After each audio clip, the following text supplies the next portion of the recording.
ನಮಸ್ಕಾರ ವೀಕ್ಷಕರೇ, ನಿಮಗೆಲ್ಲರಿಗೂ ನನ್ನ ಯೂಟ್ಯೂಬ್ ಚಾನಲ್ಗೆ ಸ್ವಾಗತ. ಬಯಸದೆ ನೀ ಬಂದೆ ಭಾಗ 17.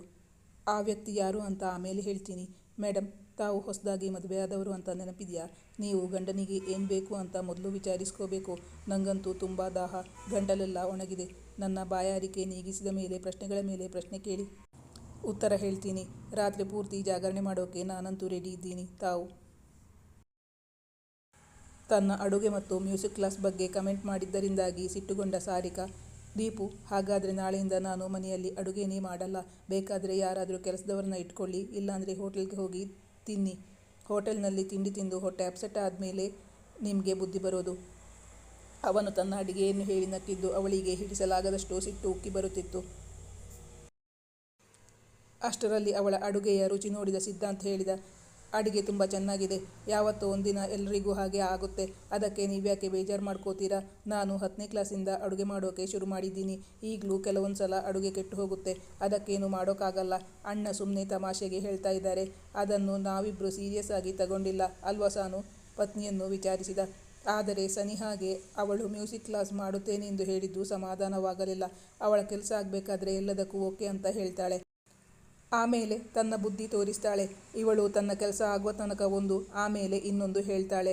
ರಾತ್ರಿಗೆ ಭಾವ ಇಲ್ಲ, ನನಗೆ ಒಬ್ಳಿಗೆ ಮನೇಲಿರೋಕೆ ಭಯ ಆಗುತ್ತೆ, ನೀನು ಮನೆಗೆ ಬಂದುಬಿಡು ಅಂತ ಹೇಳಿ ನನ್ನನ್ನು ಕರೆಸ್ಕೊಂಡ್ಳು. ಆಗ ನನ್ನ ಹತ್ರ ಮ್ಯೂಸಿಕ್ ಕ್ಲಾಸ್ ಮಾಡಲ್ಲ ಅಂತ ಮಾತು ಕೊಟ್ಟು ಈಗ ಉಲ್ಟಾ ಹೊಡಿತಿದ್ದಾಳೆ. ಅಡುಗೆ ತುಂಬ ಚೆನ್ನಾಗಿದೆ, ಅದರ ಬಗ್ಗೆ ನೋ ಕಮೆಂಟ್ಸ್. ತನಗೆ ಅವಳ ಮೇಲಿದ್ದ ಅಸಮಾಧಾನವನ್ನು ನೇರವಾಗಿ ಹೇಳಿಬಿಟ್ಟಳು ಸನಿಹಾ. ಸಂಜೆ ಮಾತ್ರ ಮ್ಯೂಸಿಕ್ ಕ್ಲಾಸ್ ಮಾಡಿದರೆ ಸಾಕು ಅಂತ ಹೇಳಿದರೆ ಕೇಳಲ್ಲ, ಬೆಳಗ್ಗೆನೂ ಮಾಡ್ತಾಳೆ. ಮನೆಯಲ್ಲಿ ಪ್ರೈವೇಸಿನೇ ಇಲ್ಲ ಅಂತ ಅನ್ನಿಸ್ಬಿಟ್ಟಿದೆ. ಸಾನು ಹತ್ರ ಈಗಾಗಲೇ ಕ್ಲಾಸ್ ಕ್ಯಾನ್ಸಲ್ ಮಾಡ್ತೀನಿ ಅಂತ ಹೇಳಿದ ಮೇಲೆ ಇನ್ನೊಂದು ಮಾತಿಲ್ಲ.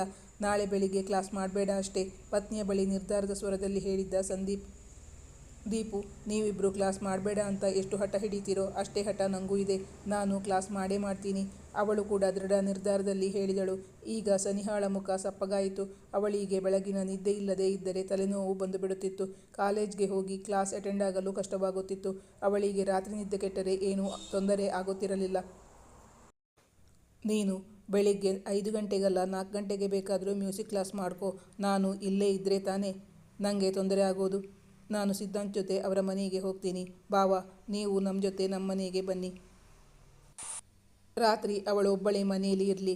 ಇನ್ಯಾವತ್ತಾದರೂ ನೀನು ಬಾವ ಊರಲ್ಲಿಲ್ಲ ಕಣೆ, ಮನೆಗೆ ಬಾ ಅಂತ ಕರಿ, ನಾನು ಬರೋದೇ ಇಲ್ಲ. ಸನಿಹಾ ಅಕ್ಕನ ಮೇಲಿದ್ದ ಅಸಮಾಧಾನದಿಂದ ಕೆನ್ನೆಯುಬ್ಬಿಸಿ ಹೇಳಿದಳು. ಸಾನು, ಹಾಗಾದರೆ ಇವತ್ತು ರಾತ್ರಿ ನಾನು ಮನೆಗೆ ಹೋಗುವಾಗ ನೀನು ನನ್ನ ಜೊತೆ ಬಾ. ಬೆಳಿಗ್ಗೆ ಅದೆಷ್ಟು ಹೊತ್ತು ಬೇಕಾದರೂ ನಿದ್ದೆ ಮಾಡು, ನಿನ್ನನ್ನು ಯಾರೂ ಡಿಸ್ಟರ್ಬ್ ಮಾಡಲ್ಲ.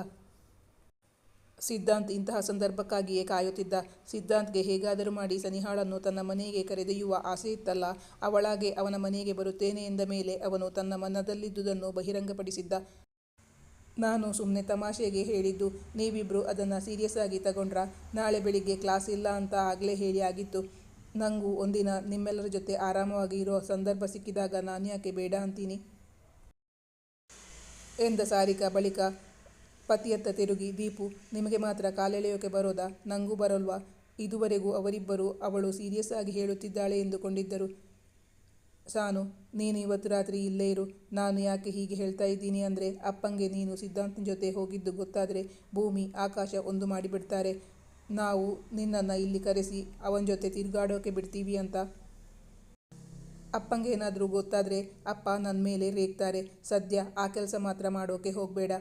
ಸಾರಿಕಾ ಹಾಗೆ ಹೇಳುವಾಗ ಅವಳ ದನಿಯಲ್ಲಿದ್ದ ಭಯವನ್ನು ಗುರುತಿಸಿದ್ದರು ಸಿದ್ಧಾಂತ್ ಮತ್ತು ಸಂದೀಪ್. ಅದ್ಯಾಕೆ ನೀನು ನಿಮ್ಮಪ್ಪನ ಕಂಡ್ರೆ ಅಷ್ಟೊಂದು ಭಯಪಡ್ತೀಯಾ? ಅಂಥದ್ದೇನು ಮಾಡಿದ್ದಾರೆ ನಿಂಗೆ?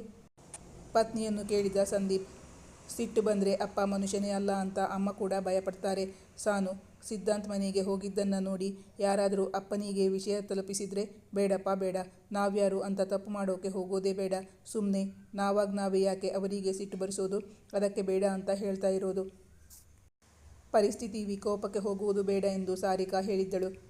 ಅಕ್ಕನಿಗೂ ತಂದೆಯ ಬಗ್ಗೆ ಏನಾದರೂ ಗೊತ್ತಿದೆಯಾ? ಸಂಶಯವಾಯಿತು ಸನಿಹಾಗೆ. ನೀನು ಸರಿ ಇದ್ದೀಯಾ? ನೀನು ಯಾವಾಗಲೂ ನಿಮ್ಮಪ್ಪನ ಬಗ್ಗೆ ಮಾತ್ರ ಯೋಚನೆ ಮಾಡ್ತಾ ಇದ್ದೀಯಾ? ನೀನು ನಿಮ್ಮಮ್ಮನ್ನ ಕರೆದಾಗ ಒಂದಿನಾನು ಯಾಕೆ ನಿಮ್ಮಪ್ಪ ಅವರನ್ನು ಇಲ್ಲಿಗೆ ಕಳಿಸಿಕೊಡಲ್ಲ? ಬದಲಾಗಿ ಸಾನುವನ್ನು ಕಳಿಸಿಕೊಡ್ತಾರೆ. ಅವರ ಕೆಲಸಗಳನ್ನೆಲ್ಲ ಮಾಡಿಕೊಡೋಕೆ, ಬೇಕು ಬೇಡಗಳನ್ನು ನೋಡಿಕೊಳ್ಳೋಕೆ ಅವರಿಗೆ ಪತ್ನಿ ಹತ್ರನೇ ಬೇಕು. ಸಿದ್ಧಾಂತ್ ಬಗ್ಗೆ ಒಂದ್ಸಲ ಯೋಚನೆ ಮಾಡು. ಪಾಪ ಸಿದ್ಧಾಂತ್, ಮದುವೆ ಆಗಿದೆ, ಆದರೂ ಈಗಲೂ ಒಂಟಿಯಾಗಿದ್ದಾನೆ. ಅವನಿಗೂ ಅವನ ಪತ್ನಿ ಅವನ ಮನೆಯಲ್ಲಿ ಅವನ ಜೊತೆ ಇರಬೇಕು ಅಂತ ಆಸೆ ಇರಲ್ವಾ? ಅವಳ ಮಾತಿಗೆ ಬೆಲೆ ಕೊಡಬೇಡಿ ಸಿದ್ಧಾಂತ್. ನೀವು ಇವತ್ತು ಸಾನುನ ನಿಮ್ಮನೆಗೆ ಕರ್ಕೊಂಡು ಹೋಗಿ, ನಾಳೆ ಬೆಳಗಿನ ತಿಂಡಿಗೆ ಇಬ್ರು ಇಲ್ಲಿಗೆ ಬನ್ನಿ. ಆಮೇಲೆ ಇಲ್ಲಿಂದ ಕಾಲೇಜ್ಗೆ ಹೋದರೆ ಆಯಿತು, ತನ್ನ ನಿರ್ಧಾರವನ್ನು ಹೇಳಿದ ಸಂದೀಪ್. ಥ್ಯಾಂಕ್ ಯು ಬಾವಾ, ನೀವು ಹೇಳಿದ ಮೇಲೆ ಅಪ್ಪೀಲು ಇಲ್ಲ. ಸಿದ್ಧಾಂತ್, ನಾನು ನಿಮ್ಮ ಜೊತೆ ಬರ್ತೀನಿ, ಖುಷಿಯಾಗಿ ಹೇಳಿದಳು ಸನಿಹಾ. ಸನಿಹಾ ತನ್ನ ಚಲನವಲನಗಳನ್ನು ಅಬ್ಸರ್ವ್ ಮಾಡಲು ತಂದೆ ತನ್ನ ಹಿಂದೆ ಒಬ್ಬ ವ್ಯಕ್ತಿಯನ್ನು ಬಿಟ್ಟಿದ್ದಾರೆ ಎಂಬ ವಿಷಯವನ್ನು ಅಕ್ಕ ಭಾವನಿಗೆ ಇದುವರೆಗೂ ತಿಳಿಸಿರಲಿಲ್ಲ. ಈ ರಾತ್ರಿ ಹೊತ್ತಲ್ಲಿ ತಮ್ಮಿಬ್ಬರನ್ನು ಹಿಂಬಾಲಿಸಿಕೊಂಡು ಯಾರೂ ಬರುವುದಿಲ್ಲವೆಂದು ಗೊತ್ತಿತ್ತು ಸನಿಹಾ ಮತ್ತು ಸಿದ್ಧಾಂತ್ಗೆ. ನಾಳೆ ಬೆಳಿಗ್ಗೆ ನಮಗೋಸ್ಕರ ತಿಂಡಿ ಮಾಡೋ ತೊಂದರೆ ತಗೋಬೇಡಿ, ನಾವು ಅಲ್ಲೇ ತಿಂಡಿ ಮಾಡಿ ತಿಂದ್ಕೊಂಡು ಬರ್ತೀವಿ, ಹೇಳಿದ ಸಿದ್ಧಾಂತ್. ಸನಿಹಾಗೆ ಅಡುಗೆ ಮಾಡಲು ಬರುತ್ತಾ ಎಂದು ಅವನು ಇದುವರೆಗೂ ಅವಳನ್ನು ಪ್ರಶ್ನಿಸಲಿಲ್ಲ. ಆದರೆ ಅವನಿಗಂತೂ ಅಡುಗೆ ಮಾಡಿ ಅಭ್ಯಾಸವಿತ್ತು. ಮಾತಾಡುತ್ತಾ ಊಟ ಸಾಗಿತ್ತು. ನಿಮಗೆ ನೆನಪಿದೆಯಾ ಸಿದ್ಧಾಂತ್, ಮದುವೆ ಮೊದಲೇ ನಿಮ್ಮನ್ನು ಊಟಕ್ಕೆ ಕರೆದಿದ್ದೆ, ಅದು ಈ ದಿನ ಸಾಧ್ಯ ಆಯಿತು, ಹೇಳಿದ ಸಂದೀಪ್. ಬರ್ತೀನಿ ಅಂತ ನಿಮಗೆ ಮಾತು ಕೊಟ್ಟ ಮೇಲೆ ಬಂದಿದ್ದೀನಲ್ಲ, ನಾನು ಒಂದ್ಸಲ ಮಾತು ಕೊಟ್ಟ ಮೇಲೆ ಆ ಕೆಲಸ ಮಾಡೇ ಮಾಡ್ತೀನಿ. ನಾನ್ಯಾವತ್ತೂ ಇಟ್ಟ ಹೆಜ್ಜೆನ ಹಿಂದಕ್ಕೆ ಇಡೋದಿಲ್ಲ. ಓ, ಹಾಗಾದರೆ ನಿಮ್ಮದಿಬ್ಬರದು ಪರ್ಫೆಕ್ಟ್ ಜೋಡಿ ಅಂತ ಆಯಿತು. ಯಾಕೆಂದರೆ ನಮ್ಮ ಸಾನು ಕೂಡ ಅಷ್ಟೇ, ಮಾತು ಕೊಟ್ಟ ಮೇಲೆ ಯಾವತ್ತೂ ಹಿಂದೆ ಸರಿಯೋದೇ ಇಲ್ಲ.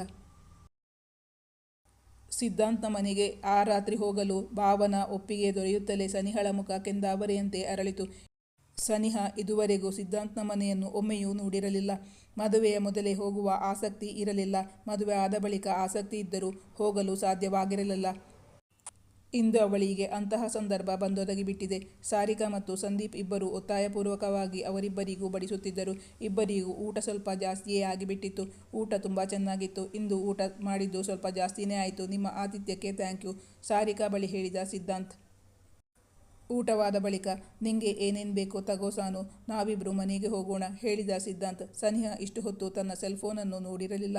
ರೂಮ್ಗೆ ಹೋಗಿ ಅವಳ ಸೆಲ್ಫೋನ್ ನೋಡಿದಾಗ ಅದರಲ್ಲಿ ಮನೋಹರ್ ಅವರ ಮಿಸ್ಡ್ ಕಾಲ್ಗಳು ಕಾಣಿಸಿತು. ಸಿದ್ಧಾಂತ್, ಎಂತಹ ಕೆಲಸ ಆಗೋಯ್ತು, ಮನೋಹರ್ ಅಂಕಲ್ ಕಾಲ್ ಮಾಡಿದ್ರು, ತುಂಬ ಇಂಪಾರ್ಟೆಂಟ್ ವಿಷಯ ಏನಾದರೂ ಹೇಳೋದಿತ್ತೇನೋ. ಈಗ ರಾತ್ರಿ 9:20 ಆಯಿತು, ಈಗ ಕಾಲ್ ಮಾಡೋದಾ ನಾಳೆ ಮಾಡೋದಾ ಅಂತ ಗೊತ್ತಾಗ್ತಾ ಇಲ್ಲ. ಅಕ್ಕನ ಮನೆಯಲ್ಲಿರುವಾಗ ಕಾಲ್ ಮಾಡೋಕ್ಕೆ ಸಾಧ್ಯ ಇಲ್ಲ. ನಾವು ಈಗಲೇ ಹೊರಡೋಣ, ಗಾಡೀಲಿ ಹೋಗ್ತಾ ನಾನು ಅಂಕಲ್ಗೆ ಕರೆ ಮಾಡಿ ಮಾತಾಡ್ತೀನಿ, ಹೇಳಿದಳು ಸನಿಹಾ. ಮತ್ತೆ 10 ನಿಮಿಷಕ್ಕೆ ಅವರು ಸಿದ್ಧಾಂತ್ ಮನೆಗೆ ಹೊರಟರು. ಸನಿಹಾ ಮನೋಹರ್ ಅವರಿಗೆ ಕರೆ ಮಾಡಿ, ಸಾರಿ ಅಂಕಲ್, ನೀವಾಗ ಕಾಲ್ ಮಾಡಿದಾಗ ನಾನು ಅಕ್ಕನ ಮನೆಯಲ್ಲಿದ್ದೆ, ಫೋನ್ ರಿಸೀವ್ ಮಾಡೋಕೆ ಆಗಲಿಲ್ಲ. ನಿಮ್ಮದು ಊಟ ಆಯಿತಾ ಅಂಕಲ್ ಎಂದು ಅವರನ್ನು ವಿಚಾರಿಸಿಕೊಂಡಳು. ಆಯಿತು, ನಿಂಗೆ ಊಟ ಆಯಿತಾ? ನಾನು ಈಶ್ವರ್ ಅಂಕಲ್ ಹತ್ರ ಮಾತಾಡಿದ್ದೀನಿ, ಈಗಲೇ ನಿಂಗೆ ಅವರ ನಂಬರ್ ಕೂಡ ಕಳಿಸಿಕೊಡ್ತೀನಿ. ನಾನು ಮಾತಾಡುವಾಗ ಈಶ್ವರ್ ಅಂದಿನ ಸಮಾಚಾರ ಪೂರ್ತಿ ನನಗೆ ವಿವರಿಸಿದ. ಅವರಿಗೆ ಅಂದು ಏನಾಗಿತ್ತು ಅನ್ನೋದೆಲ್ಲ ಗೊತ್ತಿದೆ. ಆ ಪ್ರಾಪರ್ಟಿ ಕಳ್ಕೊಂಡವರು ಹೃದಯಾಘಾತವಾಗಿ ತೀರ್ಕೊಂಡ್ರಂತೆ, ಪಾಪ. ಪೂರ್ತಿ ವಿಷಯ ನೀನು ಅವರ ಮೂಲಕನೇ ತಿಳ್ಕೊ. ಈಗ ಈಶ್ವರ್ ಡೆಲ್ಲಿಯಲ್ಲಿ ಅವರ ಮಗನ ಮನೆಯಲ್ಲಿ ಇದ್ದಾರೆ. ಇನ್ನೆರಡು ದಿನಗಳಲ್ಲಿ ಇಲ್ಲಿಗೆ ಬರ್ತಾ ಇದ್ದಾರಂತೆ. ನಾನು ನಿಂಗೆ ನಂಬರ್ ಕೊಡ್ತೀನಲ್ಲ, ನೀನೇ ಕರೆ ಮಾಡಿ ಅವರತ್ರ ಯಾವಾಗ ಮೀಟ್ ಆಗೋದು ಅಂತ ವಿಚಾರಿಸ್ಕೊ. ನಿನ್ನ ಹೆಸರು ಮತ್ತು ಉದ್ದೇಶ ಎಲ್ಲವನ್ನು ಅವರಿಗೆ ತಿಳಿಸಿ ಹೇಳಿದ್ದೀನಿ. Thank you uncle, thank you so much. ಹಾಗಾದರೆ ನಾನು 2 ದಿನ ಬಿಟ್ಟು ಈಶ್ವರ್ ಅಂಕಲ್ಗೆ ಕಾಲ್ ಮಾಡಿದರೆ ಸಾಕಾ ಅಂಕಲ್? ಸಾಕು ಸಾಕು. ಒಂದು ವೇಳೆ ಅವರು ತನಗೆ ಈ ಡಾಕ್ಯುಮೆಂಟ್ಗಳನ್ನು ತೋರಿಸೋಕ್ಕೋಸ್ಕರ ಬ್ಯಾಂಕಿಗೆ ಕರೆದರೆ ಮಾತ್ರ ತಾನು ಕಾಲೇಜ್ಗೆ ರಜೆ ಹಾಕಿ ಹೋಗಬೇಕಾಗಬಹುದು. ಆಗ ತಂದೆಗೆ ಗೊತ್ತಾದರೆ ತನ್ನಿಂದ ಆದಷ್ಟು ಜಾಗ್ರತೆ ವಹಿಸಬೇಕು. ಒಂದಲ್ಲ ಒಂದು ದಿನ ತಂದೆಗೆ ಈ ವಿಷಯ ಗೊತ್ತಾಗಿಯೇ ಆಗುತ್ತದೆ. ತಾನು ಅದಕ್ಕಾಗಿ ಹೆದರುತ್ತಾ ಕೂರುವುದರಲ್ಲಿ ಅರ್ಥವೇ ಇಲ್ಲ. ಸಿದ್ಧಾಂತ್ ತನಗೆ ಅಭಯವಿತ್ತಿದ್ದಾನಲ್ಲ. ಸಿದ್ಧಾಂತ್, ನಾನು ಇಟ್ಟ ಹೆಜ್ಜೆ ಹಿಂದೆ ಇಡಲ್ಲ. ನೀವು ಹೇಳಿದ್ದು ಸತ್ಯ ಅಂತ ನನಗೆ ಆವತ್ತೇ ಅನಿಸಿತ್ತು. ನಾನು ಅಪ್ಪನ ಹತ್ರ ಮಾತಾಡಬೇಕಾದ್ರೆ ನನಗೆ ಪ್ರೂಫ್ ಬೇಕಾಗಿತ್ತು. ಅದಕ್ಕಾಗಿ ಈ ಕೆಲಸಕ್ಕೆ ಇಳಿದಿರೋದು. ಅವನ ಮೇಲೆ ನಂಬಿಕೆ ಇಲ್ಲದೆ ತಾನೇ ಕೆಲಸ ಮಾಡುತ್ತಿದ್ದೇನೆಂದು ಅವನು ತಪ್ಪು ತಿಳಿದುಕೊಳ್ಳಬಾರದಲ್ಲ. ಅದಕ್ಕಾಗಿ ಸನಿಹಾ ಅವನ ಬಳಿ ಹೇಳಿಕೊಂಡಳು. ಮೊದಲ ಬಾರಿ ಪತ್ನಿಯನ್ನು ಮನೆಗೆ ಕರೆದೊಯ್ಯುತ್ತಿದ್ದಾನೆ ಸಿದ್ಧಾಂತ್. ಅವಳನ್ನು ಮನೆ ತುಂಬಿಸಿಕೊಳ್ಳುವ ಕಾರ್ಯಕ್ರಮವೇ ಮಾಡಿರಲಿಲ್ಲ. ಅದಕ್ಕಾಗಿ ಅವನಿಗೂ ಬೇಸರವಿತ್ತು. ಸಾರಿ ಸಾನು, ನಿನ್ನ ಶಾಸ್ತ್ರೋಕ್ತವಾಗಿ ಮನೆ ತುಂಬಿಸಿಕೊಂಡು ನಮ್ಮ ಮನೆಗೆ ಕರ್ಕೊಂಡು ಹೋಗಬೇಕು ಅಂತ ನನಗೂ ಆಸೆ ಇತ್ತು. ಹೀಗೆ ರಾತ್ರಿ ಹೊತ್ತಿನಲ್ಲಿ ಮನೆಗೆ ಕರ್ಕೊಂಡು ಹೋಗ್ತಿರೋದಕ್ಕೆ ನನಗೂ ಬೇಜಾರಿದೆ, ಆದರೆ ಏನು ಮಾಡಲಿ. ಇವತ್ತು ನಿನ್ನನ್ನು ಮನೆಗಾದರೂ ಕರ್ಕೊಂಡು ಹೋಗೋಕ್ಕೆ ಸಾಧ್ಯ ಆಗ್ತಾ ಇದೆಯಲ್ಲ ಅಂತ ಒಂದು ಸಮಾಧಾನ ಅಷ್ಟೇ. ಸಿದ್ಧಾಂತ್, ಅದಕ್ಕೆ ನನಗೇನು ಬೇಜಾರಿಲ್ಲ. ನಿನ್ನ ಪ್ರೀತಿ ಹೊಂದಿದ್ರೆ ನಾನು ಎಷ್ಟು ಕಷ್ಟ ಬೇಕಾದರೂ ಎದುರಿಸೋಕೆ ರೆಡಿ ಇದ್ದೀನಿ. ದಿನದಿಂದ ದಿನಕ್ಕೆ ನಾವಿಬ್ಬರು ಒಬ್ಬರನ್ನೊಬ್ಬರು ಹೆಚ್ಚು ಹೆಚ್ಚು ಅರ್ಥ ಮಾಡ್ಕೋತಾ ಇದ್ದೀವಿ. ಕೈ ಹಿಡಿದು ನಡೆಸೋಕೆ ನೀನು ಇರಬೇಕಾದ್ರೆ ನನಗೆ ಯಾವ ಭಯವೂ ಇಲ್ಲ, ಆತಂಕವೂ ಇಲ್ಲ. ಮನ ತುಂಬಿ ಹೇಳಿದಳು ಸನಿಹಾ. ಆಗ ಸಿದ್ಧಾಂತ್ ಹೇಳಿದ ಒಂದು ವಿಷಯ ಅವಳ ಮನಸ್ಸಲ್ಲಿ ಕೊರೆಯುತ್ತಲೇ ಇತ್ತು. ನನ್ನ ಮನಸ್ಸಲ್ಲಿರೋದು ಅದೊಂದೇ ಕ್ವಶ್ಚನ್. ಅಪ್ಪ ಯಾಕಾಗಿ ಹೊಸ ಫ್ರಿಡ್ಜ್ ಖರೀದಿಸಿದ್ರು, ಮತ್ತೆ ಅದನ್ನು ಯಾರಿಗೆ ಕೊಟ್ಟಿರಬಹುದು, ಅದನ್ನು ತಿಳಿಯುವುದು ಹೇಗೆ ಅಂತ. ಅದನ್ನು ನಾನು ಸುಹಾಸ್ ಮೂಲಕ ಕೇಳಿ ತಿಳ್ಕೊಳ್ತೀನಿ. ಆಮೇಲೆ ಆ ಮನೆಯವರಿಗೂ ನಿಮ್ಮಪ್ಪನಿಗೂ ಏನು ಸಂಬಂಧ ಅಂತ ತಿಳ್ಕೋಬಹುದು. ಸಿದ್ಧಾಂತ್ ಅವಳಿಗೆ ಉತ್ತರಿಸಿದ. ಆಯಿತು, ಅದೇ ಒಳ್ಳೆಯದು. ಅವರು ಯಾರಿಗೆ ಫ್ರಿಡ್ಜ್ ಕೊಟ್ಟಿದ್ದಾರೆ ಅಂತ ಗೊತ್ತಾಗುವವರೆಗೂ ನನ್ನ ಮನಸ್ಸಿಗೆ ನೆಮ್ಮದಿನೇ ಇಲ್ಲ. ಸುಮ್ಮನೆ ಯಾರಿಗೂ ₹1 ಕೂಡ ಕೊಡುವ ಮನುಷ್ಯನೇ ಅಲ್ಲ ನಮ್ಮಪ್ಪ. ಮತ್ತೆ ಅಷ್ಟು ಕಾಸ್ಟ್ಲಿ ಗಿಫ್ಟ್ ಕೊಡಬೇಕು ಅಂದರೆ ಬಲವಾದ ಕಾರಣ ಇರಬೇಕು. ಆದಷ್ಟು ಬೇಗ ಅದನ್ನು ತಿಳಿದು ನನಗೆ ತಿಳಿಸ್ತೀರಾ ಸಿದ್ಧಾಂತ್? ನನಗೆ ತುಂಬ ಟೆನ್ಷನ್ ಆಗ್ತಿದೆ. ಖಂಡಿತ. ಈಗ ನೋಡಿದರೆ ನಾನು ಈ ವಿಷಯವನ್ನು ನಿನಗೆ ಹೇಳಬಾರದಾಗಿತ್ತೇನೋ ಅಂತ ಅನ್ನಿಸ್ತಾ ಇದೆ. ನೀನು ಹೇಳದೇ ಇದ್ದರೆ ನನಗೆ ಗೊತ್ತಾಗ್ತಾ ಇರಲಿಲ್ಲ. ಆದರೆ ವಿಷಯ ಸುಳ್ಳಾಗ್ತಾ ಇರಲಿಲ್ವಲ್ಲ. ಅವಳದನ್ನು ಮನಸ್ಸಿಗೆ ತುಂಬ ಹಚ್ಚಿಕೊಂಡಿದ್ದಾಳೆ ಎಂದೆನಿಸಿತು ಸಿದ್ಧಾಂತ್ಗೆ. ಮಾತಾಡುತ್ತಾ ಅವರು ಮನೆ ತಲುಪಿದ್ದರು. ನೀನು ಆ ಬಗ್ಗೆ ಜಾಸ್ತಿ ಯೋಚನೆ ಮಾಡೋಕೆ ಹೋಗಬೇಡ. ಅದೆಲ್ಲ ನಾನು ತಿಳಿದು ಹೇಳ್ತೀನಿ. ನಿಂಗೆ ನಾಳೆ ಎಷ್ಟು ಗಂಟೆಗೆ ಕಾಲೇಜ್ಗೆ ಹೋಗಬೇಕು? 8:30 ಗಂಟೆಗೆ ಇಲ್ಲಿಂದ ಹೊರಟ್ರೆ ಸಾಕು. ಆದರೆ ಬೆಳಿಗ್ಗೆ 7:30ಗೆ ನಾನು ಅಕ್ಕನ ಮನೆಗೆ ಹೋಗಿ ಬಿಡ್ತೀನಿ. ನನ್ನಿಂದ ಅವರಿಗೆ ತೊಂದರೆ ಆಗೋದು ಬೇಡ. ನಾವಾಗಲೇ ಮನೆ ಹತ್ರ ಬಂದಾಯ್ತಾ? ಇಲ್ಲಿ ಯಾವ ಮನೆ? ಅಷ್ಟರಲ್ಲಿ ಸಿದ್ಧಾಂತ್ ಮನೆ ಎದುರು ಗಾಡಿ ನಿಲ್ಲಿಸಿದ್ದ. ನಮ್ಮ ಮನೆ ಫಸ್ಟ್ ಫ್ಲೋರಲ್ಲಿರೋದು. ಹೊರಗೆ ಬೀದಿ ದೀಪದ ಬೆಳಕಿನಲ್ಲಿ ಮನೆ ಸರಿಯಾಗಿ ಕಾಣಿಸುತ್ತಿತ್ತು. ಸನಿಹಾ ಮನೆಯತ್ತ ನೋಟ ಬೀರಿದಳು. ಅವನು ಡೋರ್ ಲಾಕ್ ಓಪನ್ ಮಾಡಿದ ಬಳಿಕ ಅವಳ ಕೈ ಹಿಡಿದುಕೊಂಡು ಇಬ್ಬರು ಒಟ್ಟಿಗೆ ಬಲಕಾಲನ್ನಿಟ್ಟು ಮನೆಯ ಒಳಗೆ ಪ್ರವೇಶಿಸಿದರು. ಮನೆಯ ಒಳಗೆ ಬರುತ್ತಿದ್ದಂತೆ ಸನಿಹಾ, ಅತ್ತೆ ಮಾವನ ಫೋಟೋ ತೋರಿಸು. ತುಂಬ ದಿನದಿಂದ ಅವರ ಫೋಟೋ ನೋಡಬೇಕು ಅಂದ್ಕೊಂಡಿದ್ದೆ. ಮತ್ತೆ ಇದ್ಯಾರ ಫೋಟೋ? ನಿಮ್ಮ ಅಜ್ಜಿದ. ಹಾಲ್ನಲ್ಲಿದ್ದ ಫೋಟೋವೊಂದನ್ನು ತೋರಿಸುತ್ತಾ ಕೇಳಿದಳು ಸನಿಹಾ. ಸಿದ್ಧಾಂತ್ ಬಾಗಿಲು ಭದ್ರಪಡಿಸಿದ ಬಳಿಕ ಅವಳು ತೋರಿಸಿದ ಫೋಟೋವನ್ನು ನೋಡುತ್ತಾ, ಆ ವ್ಯಕ್ತಿ ಯಾರು ಅಂತ ಆಮೇಲೆ ಹೇಳ್ತೀನಿ. ಅವರಿಂದಾಗಿಯೇ ನೀನು ಇವತ್ತು ನನಗೆ ಸಿಕ್ಕಿರೋದು ಗೊತ್ತಾ? ಅವಳಿಗೆ ಏನೂ ಅರ್ಥವಾಗದೆ ಪಿಡಿ ಕಣ್ಣು ಬಿಟ್ಟು ಅವನನ್ನೇ ನೋಡುತ್ತಾ ನಿಂತಿದ್ದಳು. ಮೇಡಮ್, ತಾವು ಹೊಸದಾಗಿ ಮದುವೆಯಾದವರು ಅಂತ ನೆನಪಿದೆಯಾ?